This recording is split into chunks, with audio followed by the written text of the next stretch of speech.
Good evening and welcome. Thank you all for attending. We have a number of key objectives for this meeting, and one of them is to finish well under 90 minutes. So let's get this rolling. An all candidates meeting is a fundamental part of a healthy, robust democracy, and these groups are proud to be sponsoring this event. First and foremost, we want to thank all 4 candidates invited tonight for their sacrifices and commitment in running for public office. We have no doubt that each one of them is very well qualified to serve as an MP. Unfortunately, I've been asked to read the following email received at 10 to 6 Our moderator may elaborate a little bit on that. Sorry, I'm getting another voice in there. We could mute our microphones. Thanks. Received just before 6 p.m. from Joanna Downey at the campaign office of Sylvia Jones. Good evening. As we get closer to election day, candidate Jones is tremendously busy meeting the community at their doors and regrets that she will be unable to attend this evening's forum. All the best for a successful event, Sylvia Jones team. So, moving on, what happens to the democratic process when qualified, capable citizens choose not to participate as candidates for office? That's a rather frightening prospect, and sadly a problem for many other struggling democracies. We can only hope that we won't see that happen here. Our meeting tonight has been sponsored by the West Caledon Communities Aggregates Group and the Forks of the Credit Preservation Group. A quick word from Kate Hepworth and David Sylvester, who prepared this script for tonight's event.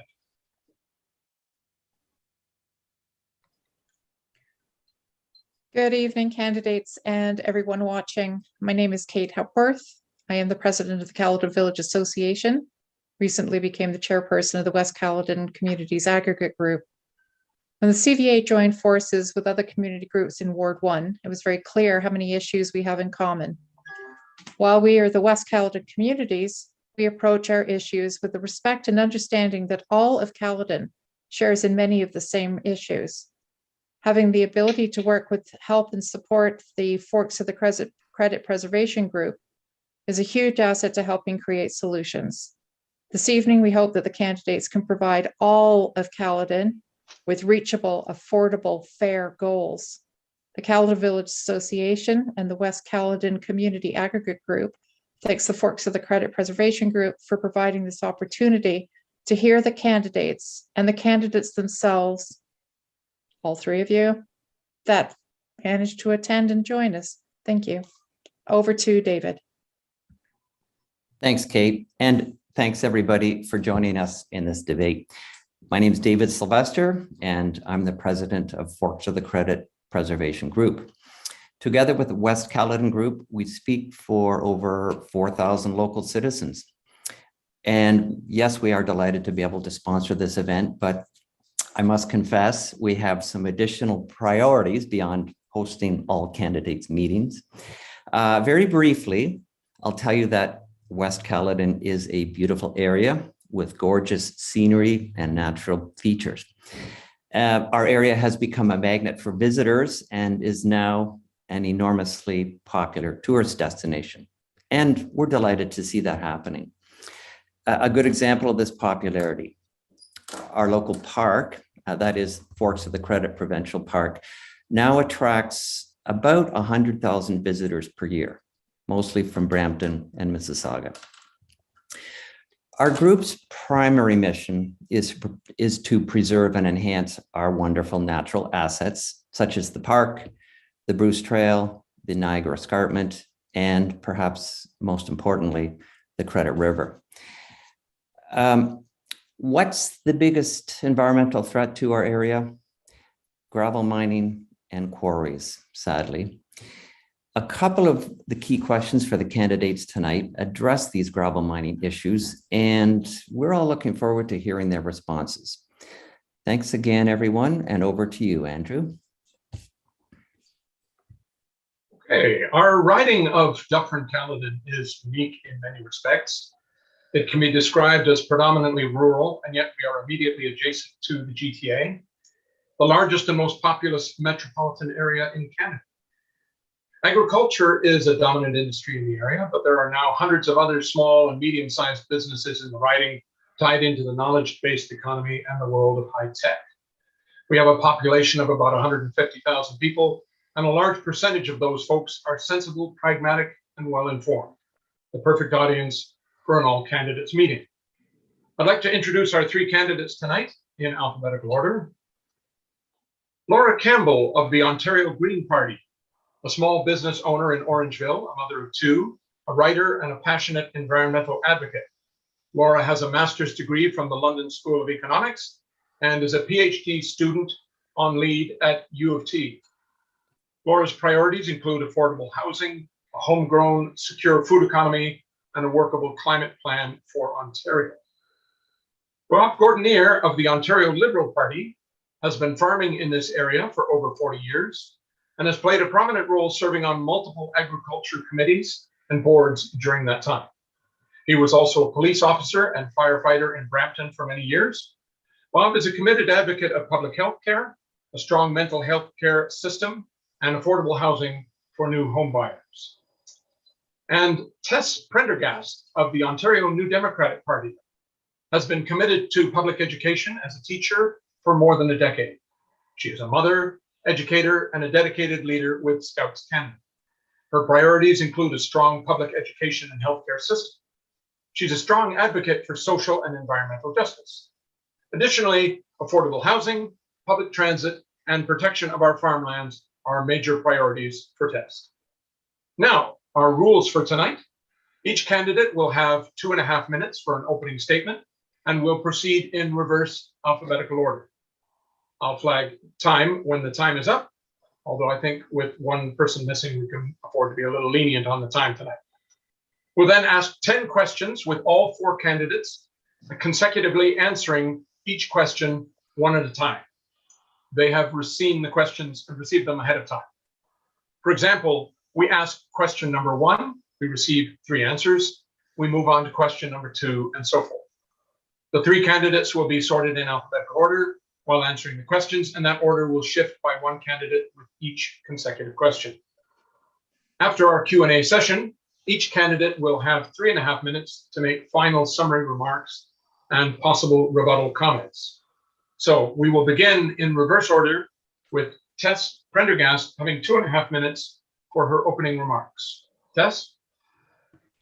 Hi, thank you for having me tonight. And community involvement and discussion is an integral part of democracy and campaigns. So it's important to be here.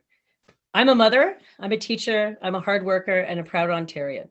And I'm a voice for social and environmental justice. My name is Tess Prendergast. I was born and raised in Scarborough, the daughter of a nurse and an elementary school custodian.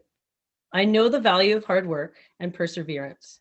My husband Ryan and I married and moved to Dufferin in 2011. I am a French teacher and a school librarian at an Orangeville elementary school. And as an elementary school teacher, I've witnessed firsthand the harmful effects of this Ford government over the last 4 years. Schools are overcrowded, underfunded, understaffed, and frankly, they're falling apart. In recent years, I've been able to reprise my role as a leader with Scouts Canada, a lifelong passion of mine. Scouting has had a large impact on who I am today, my values and attitudes towards the environment, outdoor exploration, stewardship, and community service. I've joined groups like Stop Sprawl Peel, a grassroots community organization advocating for the protection of farmland, agricultural lands, wetlands, and greenbelt. I've participated at several Stop the 413 rallies, and I delegated at the Peel Regional Planning and Growth Committee meeting. I spoke about the area residents' growing concerns with increased dump truck traffic and the burden on the municipal tax base and the resulting unmitigated urban sprawl in Caledon. The NDP will encourage development to happen within existing urban boundaries, closer to established services like public transit, community hubs, and existing infrastructure. The pandemic has exposed the dire need for meaningful investments in education, healthcare, long-term care, home care, mental health, and the affordability of everyday life. Some highlights of our platform include: we promise to deliver province-wide high-speed internet by 2025. We are going to protect farmland. We're going to stop the 413 and put a moratorium on gravel pits. We will bring mental health, dental care, and pharmacare into OHIP. We will repeal Bill 124, respecting healthcare workers, and hiring more nurses and PSWs. We will protect seniors. We will take the profit out of long-term care and invest in robust home care. We will create a fully funded needs-based autism program. And finally, we'll reduce class sizes, eliminating EQAO and mandatory online classes. We believe in an Ontario that supports workers and families. As Ontarians, we have a duty to protect the Greenbelt, safeguard our rich farmland, and to develop sustainably with economic growth in mind. The towns, farms, and communities of Dufferin-Caledon deserve. Thank you, Tess. Moving on to Bob Gordanier of the Liberal Party of Ontario. Bob? Great. Thanks very much, Andrew. Good evening, everyone. Nice to have everybody on board here tonight, except Sylvia. I am Bob Gordanier, the Ontario Liberal candidate, and I am on a mission. The destruction of farmland by the government, who seems intent to letting sprawl developers destroy our ability to provide a sustainable source of food for residents today and in the future, is totally madness. If elected, I will fight to preserve farmland in our community of Dufferin-Caledon as well as throughout Ontario. We are in a climate crisis. We are already seeing the negative effect of the changing climate on traditional food sources around the world. It is unconstable, sorry, I can't even read it, that we are not doing anything, we're not doing everything we can do to protect our ability to feed ourselves. We cannot continue to pave over farms, forest, wetlands, and greenbelt. This will worsen urban flooding and waste billions of tax dollars on extra infrastructure costs. I also believe we have two crises. We have the climate crisis and we have the Ford crisis, and we need rid of both. We farmed in Dufferin-Caledon for 40 years. During this time, I weekly advocated at Queen's Park or in Ottawa on behalf of Ontario Agriculture as the president of Beef Farmers of Ontario and executive member of the Canadian Cattlemen Association, and have served as well on many, many agricultural boards. I've spent my life committed to public service. I started out as a police officer in Port Credit and then served 32 years on Brampton Fire Department as a firefighter. I received Queen's Diamond Jubilee Award in 2012 for service to Dufferin-Caledon community. Along with my beloved late wife, Elsie, we raised 4 children, now enjoy spending time with my 7 grandchildren. I will be fighting for their future and help to fix problems facing people in Ontario, investing in public health care, education, preventing the Ford government from plans to privatize clinics and healthcare. I am passionate about dealing with our mental health crisis and creating a path of affordable housing. I will be a strong and passionate voice for the people of Dufferin-Caledon. Thank you, Bob. And now hearing from Laura of the Green Party, Laura Campbell. Hi, everyone. Thank you so much for having me. My name is Laura Campbell. I'm reporting from my office in Orangeville, which is on Anishinaabe land, including the Ojibwe, the Potawatomi, and the Odawa of the Three Fires Confederacy. I am a small business owner. My husband and I own and operate Pia's, which is a little lunch restaurant in old historic downtown Orangeville. We have been doing this since 2009, and it's really gotten us connected with other local farmers whose produce we feature at our restaurant throughout the year. We've done a lot of work with Headwaters Food and Farming Alliance through fundraisers. And that's a way in which I've been really connected to the local food movement. But before that, and yes, I'm a parent also. I have 2 small children. Before that, though, I've always been an environmentalist. I was in high school when I was told that urban sprawl is the single biggest threat to our natural environment, and I kind of made it a personal mission to figure out a way to stop it. So throughout university, I was really active in different environmental movements. And I really did place a lot of hope in the leaders, whether federally or provincially, to take earnest action on climate change. My academic career brought me to the London School of Economics and later U of T, where I studied international economic policy. And at some point, the climate crisis felt so crushing, um, soul crushing. And I just thought, does any of this even matter? Who cares what Jimmy Carter thought about inflation in 1979? Because we are in big trouble. And so in 2018, Mike Schreiner, leader of the Ontario Greens, asked me to run as a candidate in Dufferin-Caledon. And I was really scared because I'm a busy parent and I thought I don't have time to do this, but you know what? It's really important to me and I did it and it was the best thing that I did. And so now I'm all in. I'm so inspired by Mike Schreiner's leadership and I would love to be a voice for Dufferin-Caledon at Queen's Park, fighting for all of the things that both Tess and Bob have already mentioned, which is high quality public services like education and healthcare, and obviously fighting the climate crisis. Thank you, Laura.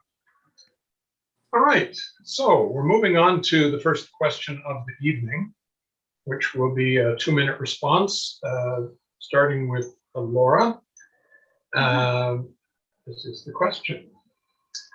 There is a serious housing problem in Ontario right now with high prices for home buyers and renters. One solution advocated is to increase available land for home building, but that can add up to urban sprawl and diminish our precious Ontario greenbelt. Alternatively, rapid urban densification has emerged as a possible approach to reduce our housing crisis. What policies will you or your party work for to lower housing costs for Ontarians? Laura? Thanks. Ontario Greens have been thinking about this crisis for several years. At our last convention, we began the process of writing our housing paper, which has been referred to as a masterclass by experts across the field. And one of the resounding pieces of information we got from that is, of course, that we cannot sprawl our way out of the housing crisis. That is not going to solve this problem. What previous governments have shown us is like, okay, you can either have massive subdivisions or high rise. And neither of those are very attractive options because neither of those options are affordable, either for individuals or the planet. We absolutely do need to increase density within urban boundaries. Like Tess and many others here, I've also been an active member of Stop Sprawl Peel and have encouraged the movement to freeze urban boundaries and promote infill development. That is within Green Party policy. So whether it's putting in place inclusionary zoning or getting rid of exclusionary zoning so we can build more duplexes, triplexes, quadplexes, nanny suites, laneway housing. This is all stuff that within Orangeville would be really great to have as well. I've been talking to people at the door. The other piece is not just around supply. Yes, we want to build 1.5 million new places for folks to live, whether renters or buyers, but also around the financialization of the housing market. So we need to clamp down or just make sure that speculation isn't happening anymore. We need homes for people, not for speculators and investors. I mean, what we're hearing in the news around foreign companies buying up all of these rental units and then jacking up the price is super alarming. So Ontario Greens have a plan to clamp down on some of that speculation as well. And we need to make sure that we have a housing first policy, and particularly where it concerns our most vulnerable people. So ending homelessness needs to be back on the table as a policy goal for everyone. Thank you, Laura. Same question to Bob Gordanier. Thanks, Andrew. Thanks very much for the question. First, I'd like to say that I was appalled that Doug Ford and Sylvia Jones broke their promise and ended rent control in Ontario. I've heard of people, and we've been told at the doors, that have rent increases of anywhere from $500 and $600 a month because of their recklessness decisions. It has made life affordable, like it has made life less affordable for Ontarians. It's no secret that house prices have gone, for example, if we just use even, it doesn't matter if we use Orangeville or we use, it doesn't matter, anywhere down through Caledon, $500,000 since the Ford and Jones Conservatives took office. We need to take control of this housing market. And that's exactly what our Ontario Liberal Party plan is. We're going to build 1.5 million new homes, not on environmentally sensitive land. Instead, we're going to go after the red tape that prohibits housing development. We're being redeveloped lands, underutilized strip malls and offices. We're going to tax Doug Ford's buddies, wealthy developers who sit on land. And finally, Ontario Liberals will reverse Doug Ford's decision to scrap the rental controls. We need to act and give families, newcomers, and young people a chance to get into the housing market. Ontario Liberals are going to make that a priority. Great, thank you, Bob. And the last person on this question is Tess from the NDP. Hi, thanks. At the NDP, we believe housing is a human right. We believe that young people should be able to get a safe, affordable place of their own when they're ready. Everyday people should be able to rent without the constant threat of eviction or huge rent hikes. That buying a home should not be out of reach for hardworking families, and you can get a home in the community that you actually want to live in. Currently, Doug Ford is giving his developer buddies and donors a blank check to pave over farmland, wetlands, greenbelt with costly and destructive sprawl, while ignoring the environment, sidelining public consultation, and violating all established principles of sustainable land use and growth planning. Housing unaffordability is also a demand problem due to speculation and financialization, but supply is absolutely necessary. We know we need to create more places for people to live. Through our Homes You Can Afford platform, we present a completely different approach to land use and planning. We will enable the building of lots of homes that are actually affordable, located where people want to live, meeting the real needs of Ontario families.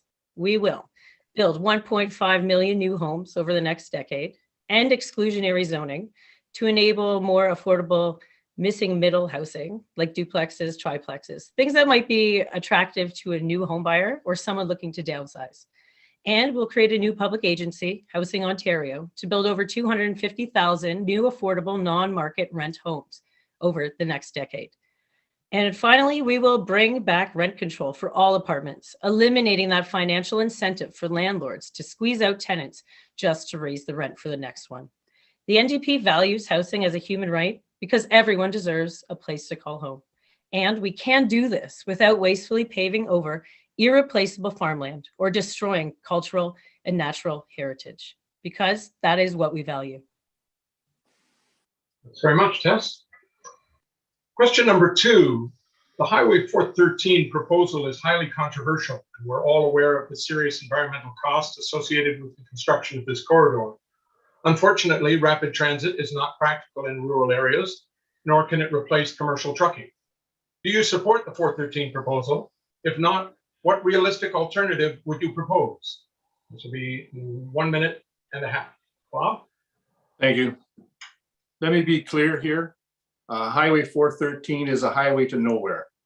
It would be an underutilized east-west route that destroys prime farmland and local ecologies. The real purpose of this highway is to give Doug Ford and Sylvia Jones's developer buddies a free pass to develop in the Greenbelt. It won't save commuters time, and the environmental effects are irreversible. Instead, we need viable north-south solutions, and I admit Caledon Go was confirmed this year, but won't be built until 2051, 29 years from now. If I'm elected as your MPP, I will be advocating to speed up the project to make sure people in Caledon have a GO train instead of a concrete jungle running through our community. Let me end by saying this. The only party that supports this reckless highway are the Conservatives. All the other progressive parties oppose Highway 413, but vote splitting will allow the highway to be built. I have a lot of respect for my fellow candidates here tonight, but the Green Party cannot form government, and the NDP cannot form government. The only party that can stop this highway, once and for all, is the Liberal Party. In fact, our leader, Stephen Del Duca, was the person to cancel the project in the first time around. If you want to make sure that Highway 413 is canceled once and for all, vote for the only party that can actually form government and stop it. Thank you, Bob. All right, moving on to Tess Prendergast of the NDP. Okay, so the NDP, the official opposition party, does not support Highway 413 or the Bradford bypass. The Ford government is pushing ahead with plans to build the 413, a redundant and wasteful highway, through the Greenbelt that would cost taxpayers an estimated $10 billion or more. Powerful developers and land speculators with political and donor ties to the Premier and the PC Party of Ontario own thousands of acres along the proposed highway and would profit from its construction, suggesting that this $10 billion taxpayer-funded highway is about serving the private interests of the Premier's friends and donors, not the public interest at all. So who benefits from the highway? The Ontario government's expert panel concluded in 2017 that the highway would be a waste of money and would only save 30 to 60 seconds on a commute. So what's the solution? Less costly and less destructive alternatives would be using the underutilized 407, which is just 15 kilometers away. Moving truck traffic there would cost an estimated $4 billion over a decade, and it would alleviate some of the stress on the 401. In a post-pandemic Ontario, these huge capital investments need to be made in our ailing public services like healthcare, education, and building more homes people can afford. People can't live on highways. People need to live in houses. Thank you. Thank you, Tess. And finally, Laura Campbell. 1 minute 30. Thanks everyone for staying on the call because there's a lot of important things to talk about still. I have been really active in pushing back against this highway for the last 2 years. And not only against this highway, but also the Bradford bypass. Ontario Greens have come out strong against it. Mike Schreiner's visited the riding countless times to stand with activists to say no to the highway. We are committed to stopping it for all of the same reasons that Bob and Tess mentioned. It's a climate disaster. It doesn't serve the commuters at all. We need to be focusing on building transit and preserving our farmland and our carbon sinks. And obviously there is an alternative, as Tess already mentioned. Transport Action Ontario did that great financial analysis and showed us that we actually can subsidize 1 to 2 dedicated trucking lanes on the 407 for $4 billion over the course of the next 30 years. And who knows, 30 years from now, maybe there won't be nearly as much congestion because a lot more people will be on public transit. So instead of spending 10 to 12 billion on this highway, we can negotiate a deal with the 407. Instead of allowing them to not pay fines that is owed to the government of Ontario to the tune of $1 billion, we can actually make a deal around getting trucks onto the 407. And this is really important. Now, I do want to address one piece of this is just to say that more Greens at the table and Liberals and NDP working together across party lines can also stop the highway. We don't need a Liberal majority to do that. Thank you, Laura. Okay, question 3, related. Some advocates of the 413 point out that our future world will include carbon neutral automobiles and trucks, autonomous vehicles, and sophisticated microtransit systems, all of which mean this corridor could become an irreplaceable, environmentally sound highway someday. Do you agree? We'll be starting with Tess on this. 30 seconds. The government's focus on urban boundary expansion and their position in a place to grow creates a false need for this highway. So the highway is only necessary to accommodate this forced growth by a government who's closely aligned with the wealthy developers that are set to prosper. So no, the environmental impact and devastation perpetrated by the creation of this highway would far outweigh any benefit for green transportation corridors along this ecologically sensitive and agriculturally rich route. It's not the place for a highway. Thank you. Thank you, Tess. Laura, 30 seconds to you. Right. I really question that this highway could ever be environmentally sound, given that even the construction alone would require us to pull, I mean, decades worth of more aggregate from Caledon. So I don't think that this is the future. We know that we want to move people through shared transportation networks, electrified public transit. A lot of people are going to be working from home too. And we want people to live within 15-minute communities, not driving very far distances. Thank you.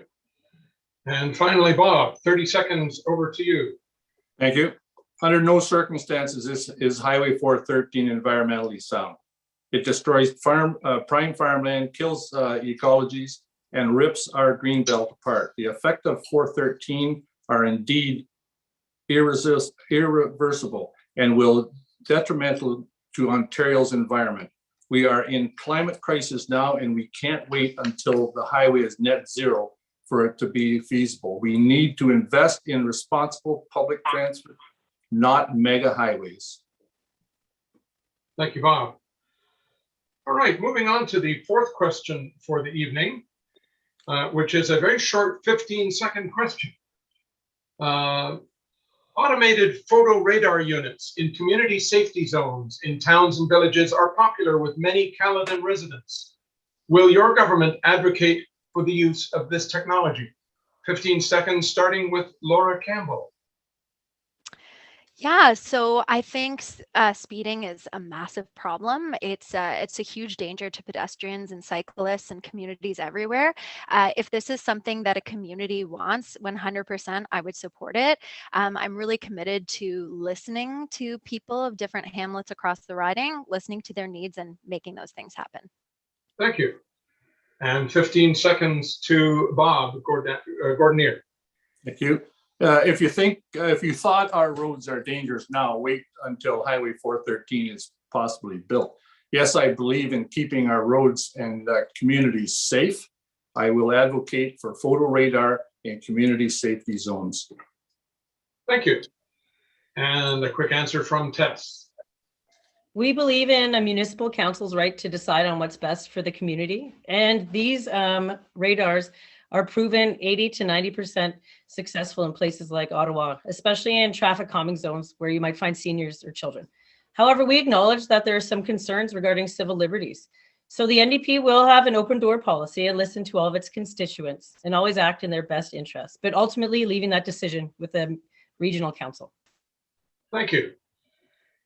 All right, moving on to question number 5. We are in the late reactive stages of a climate emergency that has been created primarily by the economies of the Western world, including Ontario's. Please list the top 3 policy initiatives that your party will champion to mitigate climate change. This will be back to 2 minutes, and we're going to start with Bob Gordanier of the Liberal Party. Bob? Thank you. Thank you. We are in a climate crisis.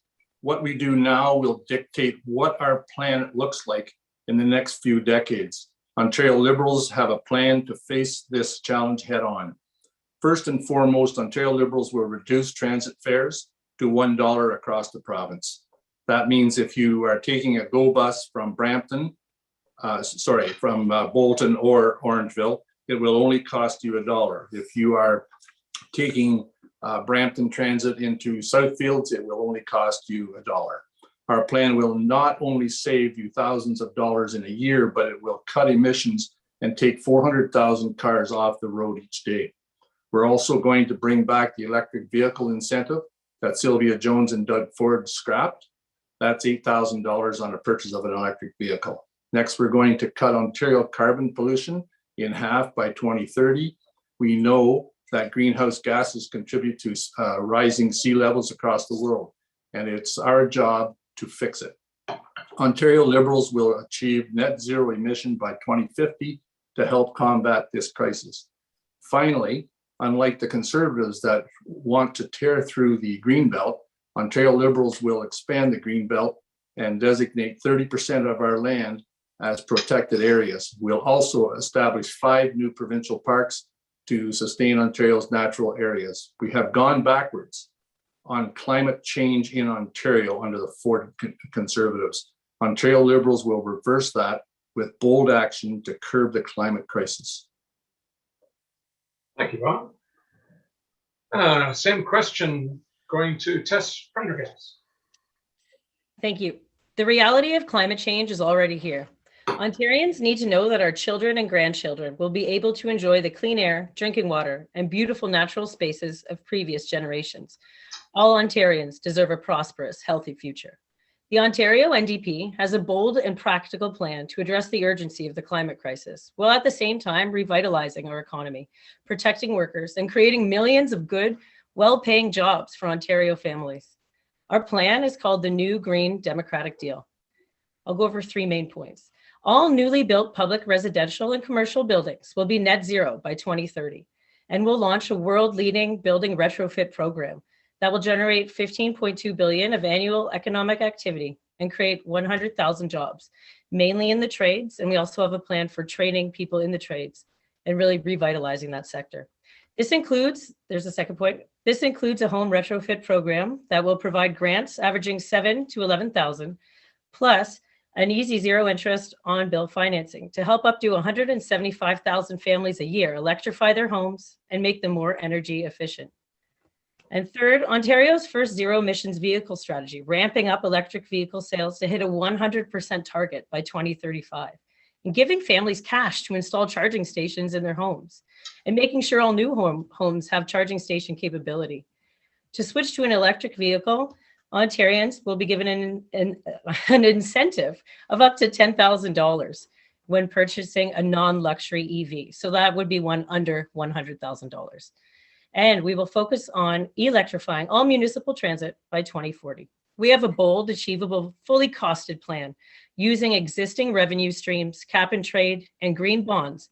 We can do our part to responsibly tackle the climate crisis. Thank you, Tess, at the NDP. And Laura Campbell, your answer to this question. 2 minutes. Yeah, so Ontario Greens have a very, very realistic costed climate plan. It spends a lot more than the Liberal and NDP plan, and that's because it is going to cost us a lot to do this. This is not something we can pinch pennies on. This is a huge undertaking. So we have 3 main pillars of our climate platform. The first one is crushing climate pollution. That means we have to bring emissions down, and not just where, talking about offsets like, oh, we're going to plant trees, or, counting the amount of wetlands or forests we have towards the goal. No, we need to actually reduce fossil fuel emissions. So that would mean we need to set a strict carbon budget. So we want to be net zero by 2045. That's a realistic timeline. It's not just putting a number out there. We have it planned out. If we stick to this carbon budget, it's called then we can actually meet that.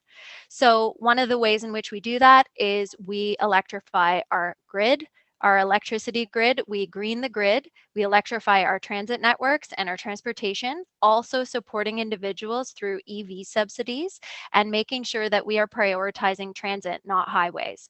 We want to retrofit homes, specifically providing homeowners with up to $20,000 so that they can do the work to make their homes more energy efficient. This is really important. The next is we're going to restore water and nature, because part of protecting our climate is also making sure that we're protecting the environment that supports a climate-friendly future. So we have to, clean up the areas that are already polluted and permanently protect certain wetlands. And also we want to make sure that we are making it illegal to build highways through the Greenbelt and expand the Greenbelt by adding a Blue Belt. The other one is succeeding together. We know that the new climate economy is the economy of the future. And so we need to invest in workers and make sure that they can thrive in that sector. Thank you. Moving on to question number 6. A long-standing issue for many Dufferin-Caledon voters has been the competing interests of the aggregate industry and those who oppose the serious environmental impacts. Currently, we have over 13 times the required annual supply already licensed for extraction in the province. And over a dozen municipalities have formally endorsed a temporary moratorium on gravel mining, the DAM campaign, including Caledon, Peel Region, and Halton Hills. Will you and your party support this moratorium, or will you support continued growth of the industry?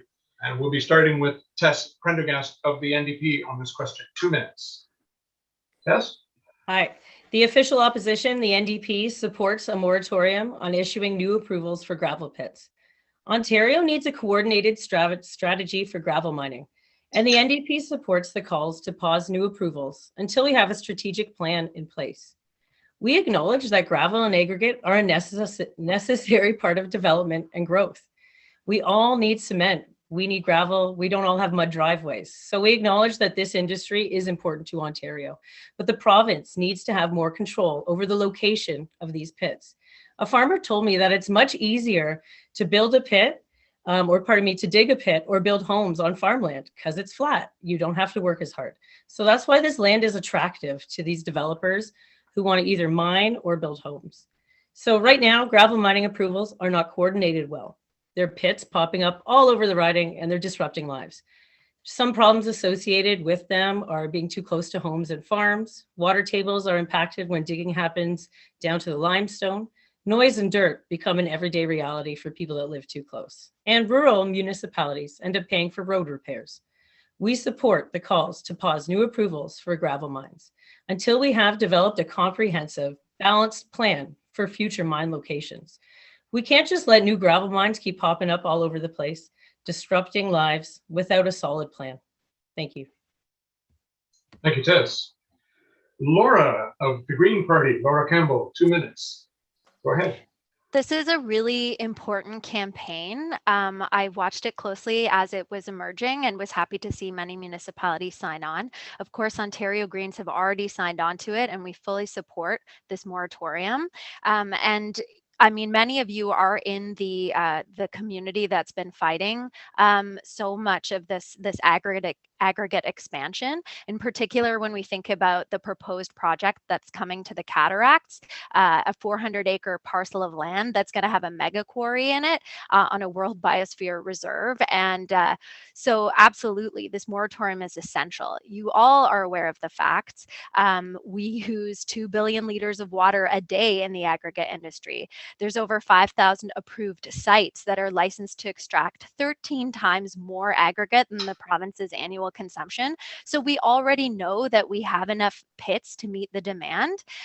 We need to do a broad consultation process with communities, other stakeholders, in particular Indigenous people, to make sure we honor our treaties. We need to prevent climate chaos, protect our groundwater, and obviously our farmland because we can't eat gravel. And we need to make sure that local people are consulted, and that has not happened. And I've grown up in this community and I've seen it firsthand, and it's just getting worse. So yeah, the dam moratorium, I'm in full support, as are Ontario Greens, and I think we can really gain some traction on this. We just have to keep pushing. Thank you, Laura. Bob Gordanier, you have 2 minutes. Thank you. What's clear here is that the aggregate industry has taken advantage of Dufferin-Caledon lands.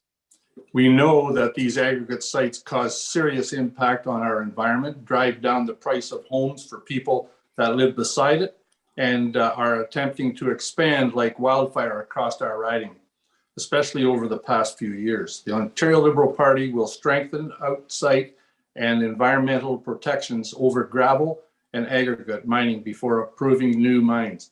I support the temporary moratorium on gravel mining. If we want to put a temporary halt on gravel mining, it won't happen if we vote Green or NDP, because it will only help Sylvia Jones and the Conservatives come back into power. Dufferin-Caledon, the choice is yours.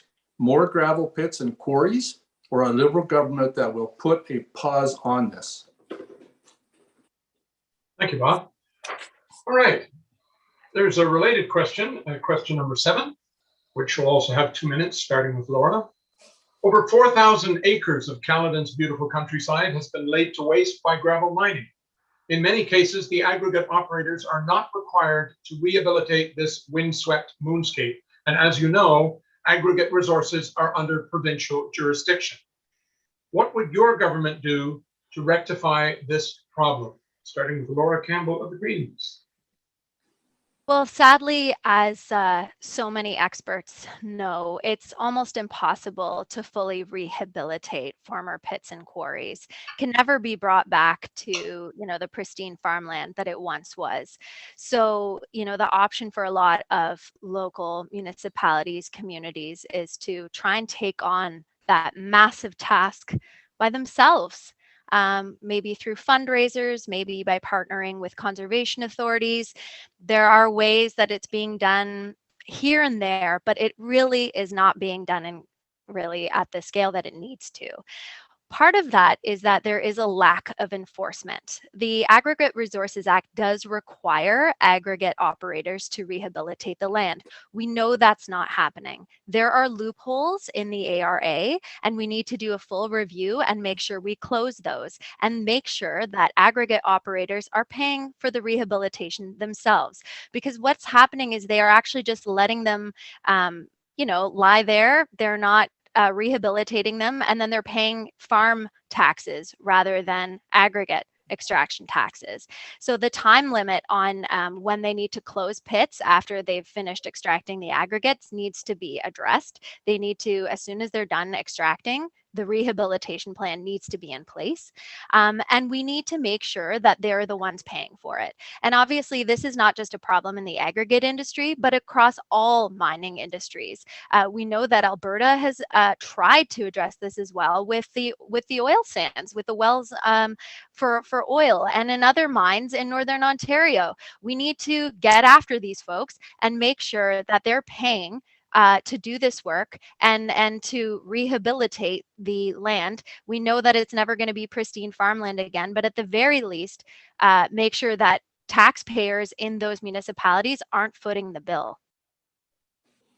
Thank you, Laura. Bob Gordanier of the Liberals. 2 minutes. Go ahead, Bob. Okay, thanks. Caledon is no longer the greenest town in Ontario. Doug Ford and Sylvia Jones have let the developers and aggregate industry run wild across our riding. Ministerial zoning orders, MZOs, are up to record highs in our riding here because they want to serve their developer friends and dismiss public process, or any process as far as that goes. Ontario Liberals will stop ensuing MZOs orders once and for all. These aggregate sites have contributed to the destruction of farmland and natural areas. Ontario Liberals have committed to expanding the Greenbelt and designating 30% of our lands as protected areas. We'll also be cleaning up the mercury contamination in the St. Clair River system and reduce pollution in Lake Simcoe and the Great Lakes. Those are the commitments that we've pledged in Ontario, and I'll be standing up for more than those issues here in Dufferin-Caledon. We need to reverse the damage done in Dufferin-Caledon. We need to put the burden on aggregate operators to rehabilitate these local ecologies. As your MPP, I will be standing up for Dufferin-Caledon to make sure environmental sensitive lands are protected. I've done this at Queen's Park, sustainable prime farmland for years as president of Beef Farmers of Ontario, and I'll do it again as your MPP. Thank you, Bob. And finally, Tess Prendergast. Thank you. Ontario's forests, parks, farmlands, and wetlands are precious to Ontarians and a vital habitat for plants and animals. Doug Ford has made multiple attempts to pave over the Greenbelt. He cut the authority for conservation authorities, and he canceled a program to plant 50 million trees in Ontario, passed laws to override environmental protections and public input as favors to his developer buddies. An Ontario NDP government will work with farmers, Indigenous peoples, and rural Ontarians to protect natural spaces. Here's some ways that we might help with rehabilitations of gravel pits. Expanding access to parks and green spaces across Ontario while increasing protection of ecosystems and biodiversity. Creating a youth climate corps will give young Ontarians the opportunity to get hands-on skills and experience restoring and enhancing Ontario's natural landscape while earning a fair wage and a free credit towards post-secondary education. I feel like this program could directly benefit Caledon and the rehabilitation we're talking about with some kind of provincial partnership with the aggregate industry. And additionally, we would plant 1 billion trees by 2030 to help Ontario achieve our net zero targets. Just as a side note, the James Dick Quarry in Caledon Village has kind of worked with the community, and they offer swimming and they have a public beach that you can belong to. So I know it's not what you're looking for, but it's something. And they're giving back to the community in a little way. So perhaps there is a bit of hope there. Thank you. Thank you, Tess. Question 8 for the evening. And this is going to be a short answer question, 30 seconds. Access to high-speed internet is vital to maximize our productivity and quality of life. Many residents of rural Ontario don't have this access.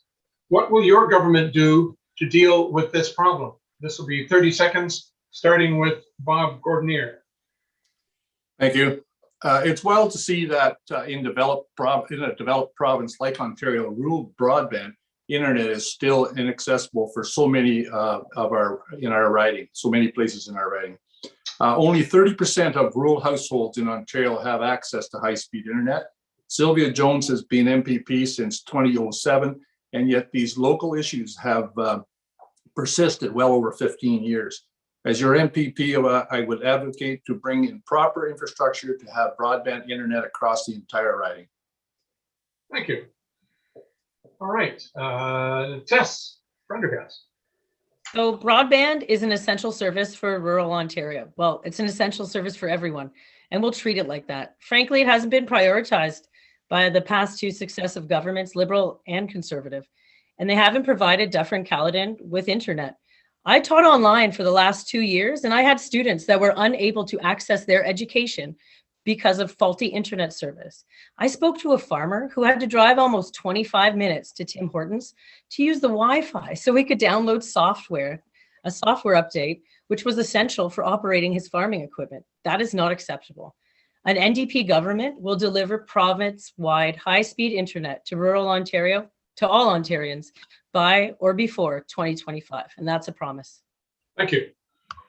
And finally, 30 seconds to Laura Campbell on this question. Yeah, so Ontario Greens would make broadband an essential service and roll out high-speed access across the province. We know that this is the future. I agree with Bob and Tess that this has been neglected and we need to make sure we're doing it correctly. We also need to make sure that we're leveling the playing field for small local internet service providers so that it's not just massive monopolies and doesn't become super expensive for people. So yeah, not only does it need to be available, but it needs to be affordable. Thank you. All right. Question 9, the second last question of the evening. This is a longer question, but has 2 minutes for a response. Do you believe it is important for a province to conduct its financial affairs in a fiscally responsible manner? Very few discuss this unpleasant and difficult reality. Ontario has accumulated a total debt of $600 billion. With Ontario's population of 15 million people, that means every man, woman, and child now owes $40,000 to the province, in addition to the federal debt and personal household debts owed. Ontario continues to sink further into debt with a projected deficit this year of $13 billion. Ontario has the highest sub-sovereign debt per capita in the world. If your party is elected, what do you project the provincial deficit and debt to be 1 year from now and 4 years from now? You have 2 minutes. We're starting with Tess Prendergast of the NDP Party of Ontario. Thank you. The cost of living is skyrocketing and families need a break. The New Democrats have a plan to make critical investments in key sectors of our economy to help Ontario families grow while driving economic growth.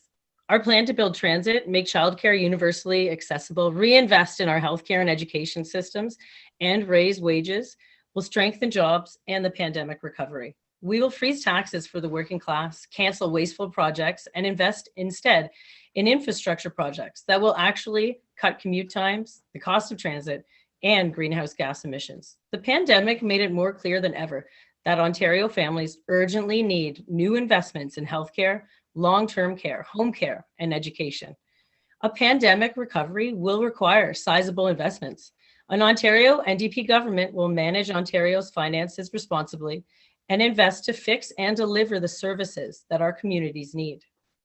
Through the reprioritization of existing revenue streams, we will be able to, in the 2022-2023 year, we're looking at an increase of only $1.5 billion in new spending. And if we recall, that's almost the price of the license plate stickers. We'll work towards an ever-decreasing debt to GDP ratio through a mixture of responsible fiscal management, economic growth, and ensuring that the wealthiest among us.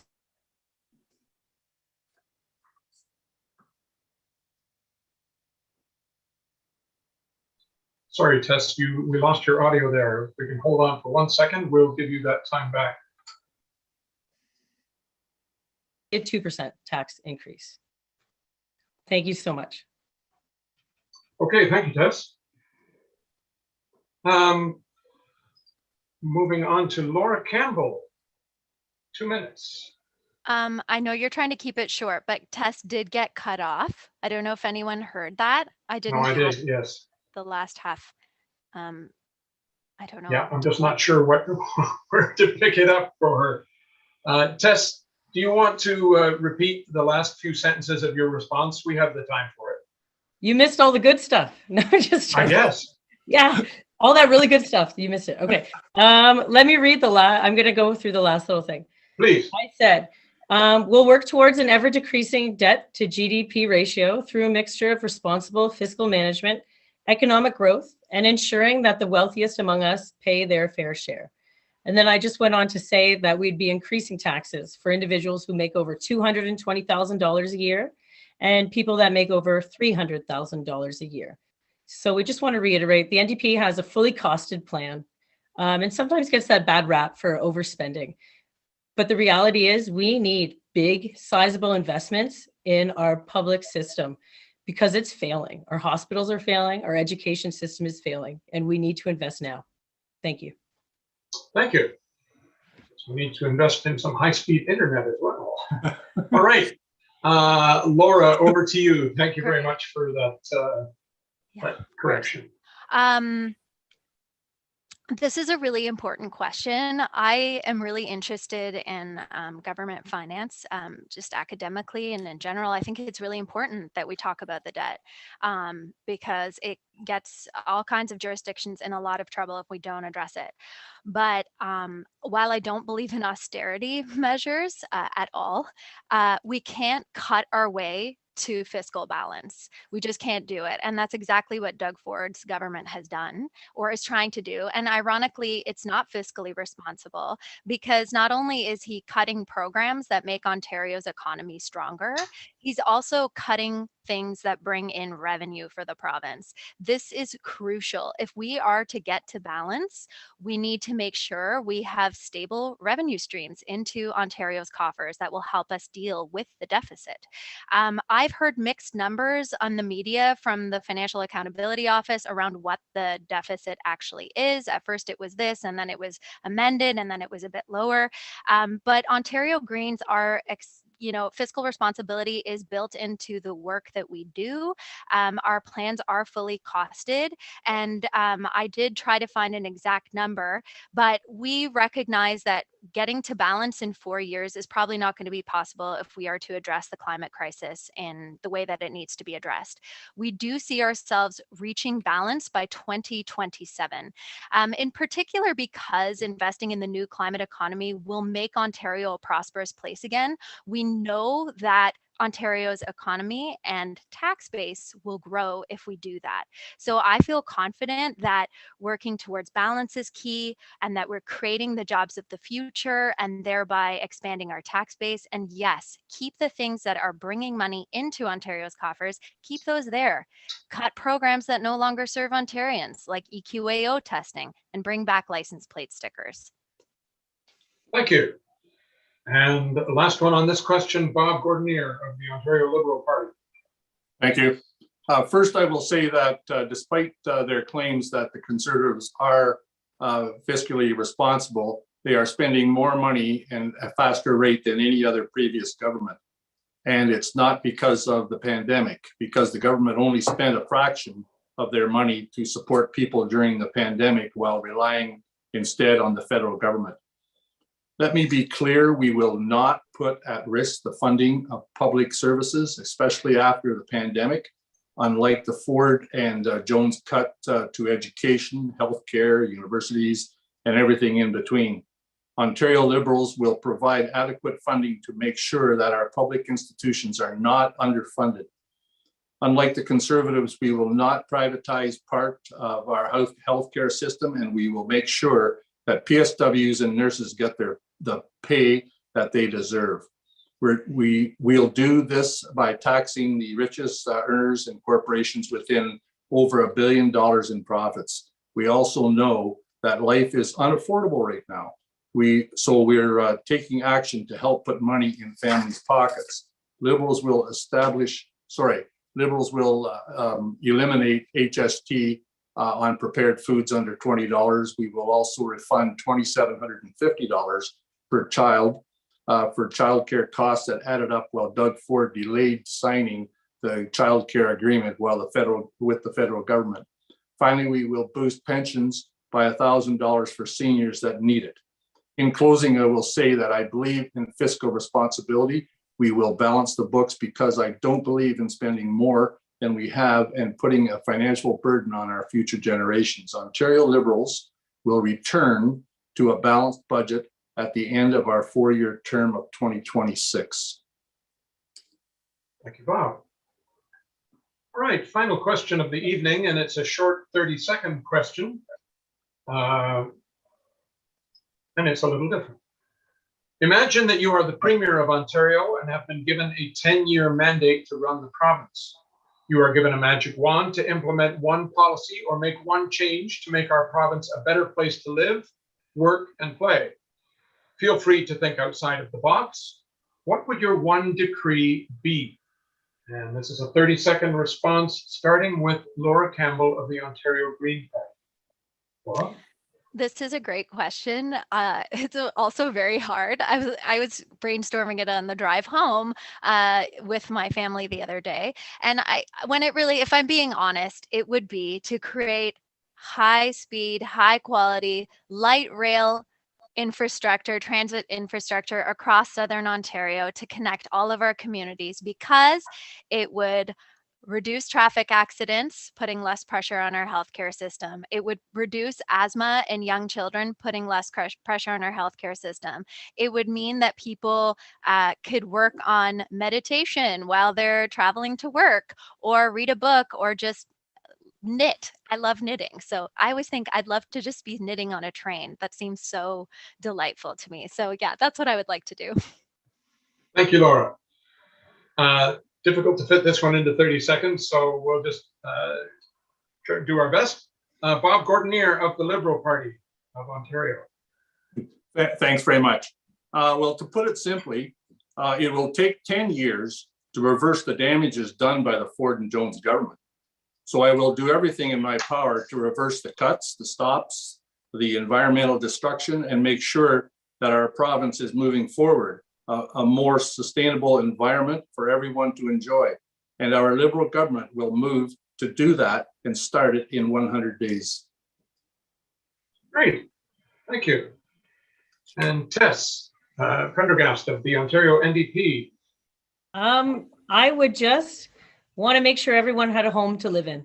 I would wave a magic wand and make sure that everyone who wanted a house or an apartment or a place to call their own and feel welcome and included, they would have that. Every Ontarian deserves a place to live with supports. And, you know, to access supports, the first step is getting lodging, getting shelter. So I think we could remedy a lot of society's issues if we had supportive housing and just housing in general for people. I think it's the biggest issue we're facing right now. And we're going to have an influx of population growing potentially in Caledon. And we need houses. And now it feels like we might need a magic wand to get those houses. Thank you. Thank you very much. All right, so that was the final question of the evening.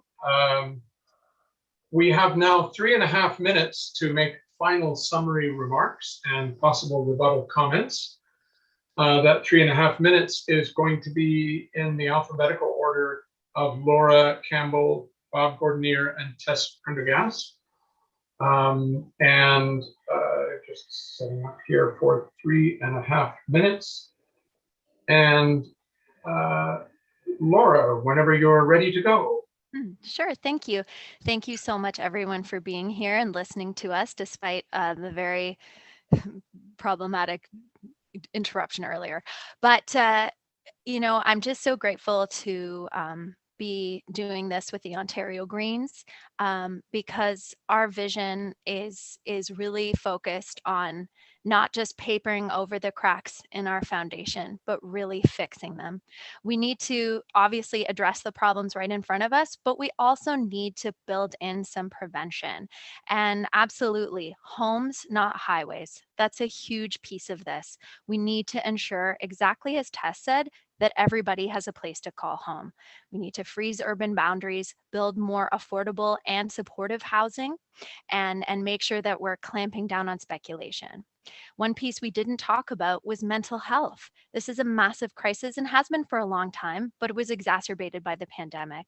So our mental health plan really wants to ensure that mental health access is affordable and really available to people so that we reduce those wait times, have more clinicians, make sure we have social workers who have really close contact with schools to make sure that students are getting the support they need and we don't have teachers doing the work that a social worker is supposed to be doing, or worse, a police officer. We want to invest in the new climate economy. We need to establish this annual carbon budget to reach net zero by 2045 by electrifying transportation, buildings, and industry to crush climate pollution and lower energy costs. Everyone is suffering at the pumps, and the only way we can get away from that is by saying no to big oil. We need to provide incentives for people to retrofit their homes and to get electric vehicles, and not just new electric vehicles, but also used electric vehicles and e-bikes. We also want to make sure we have a caring Ontario again, and that means we're respecting people, and especially the people that care for us. Tess and Bob mentioned this, and Greens are fully on board. We have been pushing to double on the Ontario Disability Support Program for so long, and you know, I'm really glad to see others following suit because we need to make sure we're taking care of people. We need to repeal Bill 124 that freezes the wages of nurses and personal support workers and ECEs. We want to make sure that those wages start at a high level so that they can live in the communities where they work. We want to hire more nurses, not just build nice, fancy hospitals, but also staff those hospitals with nurses and pay them a fair wage. We also need to make sure we are implementing UNDRIP and meeting the recommendations of the Truth and Reconciliation Commission. This is huge. We also need to reinvest in health and education. So home care for seniors, this is something that is a huge gap. And I remember in 2018 talking about it at a debate, and none of this has happened. PC's talked about home care and we don't have it. We need to support in-person learning and make sure that mandatory online learning does not become a permanent thing. Students don't thrive in those environments, in particular when we don't even have reliable internet for folks. So we also need to enhance affordability of post-secondary education, in particular as we're moving into the new climate economy. And finally, of course, protecting nature. This is the most inspiring to me and so important. Farmers feed us. We need to protect that farmland. We need to protect those wetlands. They're our carbon sinks. Thank you so much. Thank you so much, Laura. All right, closing remarks from Bob Gordanier of the Ontario Liberal Party. Okay, great. Thanks very much. First, I want to thank the committee, the group, for putting this debate on, for the residents of Dufferin-Caledon, and for Andrew for moderating. This has been a really good evening, and Laura already touched this. We really didn't touch. We could go on for a week doing this. Might get tiring after a while, but we could go on for a week. But everything was really well done tonight. So I'm really happy that we stayed on and did the debate. Dufferin-Caledon, we have a choice to make on June 2nd. We can continue down the same path of environmental destruction, or we can choose better for our community. We need environmental solutions, not a mega highway. We can continue to cut and privatize healthcare, long-term care, or we can choose to support our public institutions. As Solicitor General Sylvia Jones' solution was to shut down playgrounds and fine people for being outside their homes instead of listening to nurses and doctors that were telling her that we were opening up too quickly. We need an MPP that will listen to the needs and support these publicly funded systems, not trying to dismantle them. We can choose to continue to face cuts to education, or we can choose to lower class sizes and invest in school repairs, and $10 billion saved from Highway 413. These are three progressive parties. There are three progressive parties here that have a very similar vision for the future. And one MPP that is set out to completely change the face of our riding. In my 40 years of living in Dufferin-Caledon, I have never seen so much destruction as I have seen now. We cannot allow Sylvia Jones and Doug Ford to be reelected. I'm asking for your support to finally put an end to this Ford government once and for all. On June the 2nd, vote for Bob Gordanier and the Ontario Liberal Party to stop this madness and get our community back on track. I'm in this to fight for a better Dufferin-Caledon. Thank you, Bob. And finally, the last word of the evening goes to Tess Prendergast of the Ontario NDP Party. Thank you. Thanks everybody for listening today. So I'm running for my family and families like mine. I often think about my children's future and what's Ontario going to look like in 20 years' time. I think about my aging parents and finding them safe, quality care that's affordable in a location that they'll want to stay in and when they'll need it. I worry about the current government that is setting up Ontario for failure. Our natural environment, farmland, wetlands, and greenbelt, they're all under threat. Services for children with autism, services for the vulnerable, public education, and every aspect of our healthcare system is under attack. We know that we need to fix this. We know that Ontario cannot sustain another 4 years of these kinds of cuts. I work on the front lines in education. You talk to any nurse that works in a hospital and they will tell you they're running on a skeleton staff. You're waiting in the ER for up to 12 hours with a child with a broken arm. This is not my Ontario, and I don't think it's yours either. We know that agricultural land has more than a dollar value. We'll instate an agricultural land assessment. We need to assess agricultural lands based on the loss of jobs and land productivity. You know, we can't say that we're never going to need to use farm or agri land, but it could be of use and add value to the industry. So we have to have a balanced approach, Ontario. We can't have one or the other. Education, healthcare, social services, and the environment all play a role in nurturing healthy, strong communities. We believe in a government that works for and listens to its constituents. We believe in an Ontario that supports workers and families. As Ontarians, and I've said it before and I'll say it again, we have a duty to protect the Greenbelt, safeguard our rich farmland, and to develop sustainably with economic growth in mind. The towns, farms, and communities of Dufferin-Caledon deserve representation. We deserve a fair voice in Queen's Park. I've been teaching, living, exploring, and growing my family proudly here in Dufferin for 10 years, and I'm ready to stand up and speak up for Dufferin and Caledon and the people that live here and for the land that we live on. Will you join me? Thank you. Well, that just about wraps things up. Thank you again to everybody, especially our 3 candidates, for participating in this exercise in democracy.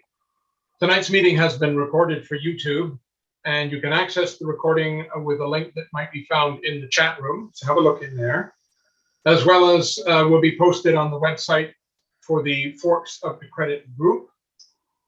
Feel free to share this link with all of your friends and relatives. In closing, I have one request for every person listening to this event. Please vote. Thank you all, and good night.